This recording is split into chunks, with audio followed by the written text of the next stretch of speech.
A new development in the story following Katerra Inc, a new hydrogen and carbon monoxide plant, and Roboze 3 printer manufacturer moves to Houston. Thank you for tuning in to Construction Business TV. My name is Joshua Vita, and this is the Houston Weekly Update.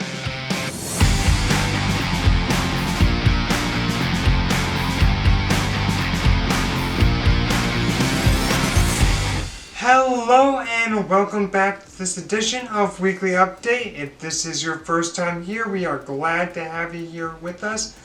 I'd like to mention off first that if you are in commercial real estate, residential real estate, or trade of any kind involving construction business, go to the description right down there and schedule a free interview to be featured on Construction Business TV. Also, let's hit that subscribe and bell icon also down below to keep update on what's happening in construction business. Okay, let's hit that first story. Okay, our first up today is about that Roboze moving to Houston.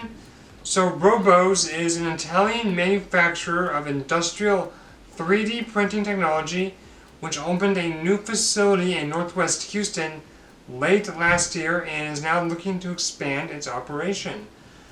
They have leased around 7,000 square feet at 7934 Breen Drive, which includes office space, warehousing space, and room for 8 manufacturing machines.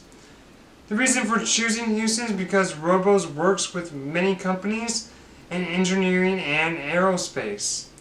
They also hope to attract scientific, engineering, and business development talent. Roboze also aims to hire 100 local employees over the next couple of years. The roles they hope to fill are in engineering, technology, business development, sales, and marketing. Roboze currently has 10 employees in Houston at this moment and are moving more here in the coming months. It also has 2 machines online at its facility, with plans to scale up manufacturing with 8 additional machines to reach full production capability by the beginning of September. Okay, our next story up today is about that new hydrogen and carbon monoxide plant. So Air Products and Chemicals Incorporated applied for Chapter 313 in order to gain tax incentives on a hydrogen and carbon monoxide plant in the Houston area. The plant will convert natural gas and oxygen into carbon monoxide and hydrogen, and the plant could produce up to 18 million cubic feet of hydrogen and 33 million cubic feet of carbon monoxide. The plant will be located in La Porte, Texas, with construction set for March 2022. This will provide 250 construction jobs, and operation of the facility is expected to begin in November 2023. The project would cost a total of $194.85 million, but Chapter 313's tax incentives will limit it to $100 million.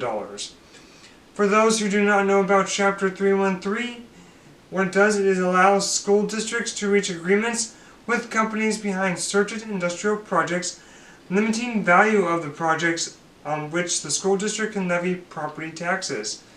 Chapter 313 incentive program is also slated to expire in December 2022.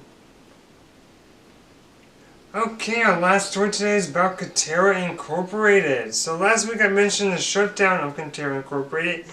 and I'll put a link to that video down in the description. Well, now Katerra has claimed bankruptcy as of June 6.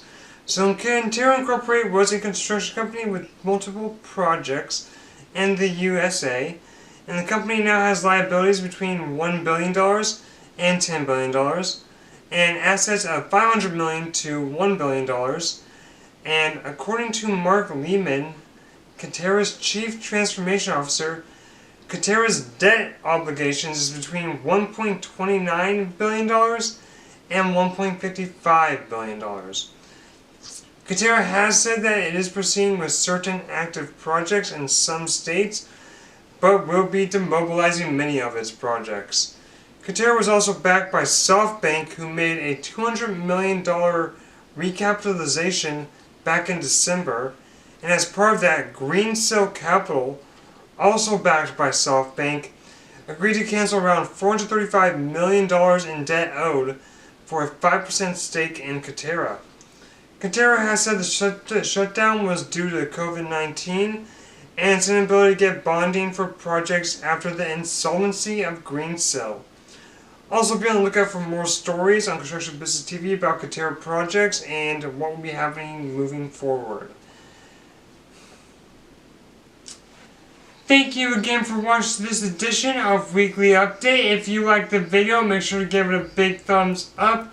I hope you all have a wonderful weekend, and I will see you next week.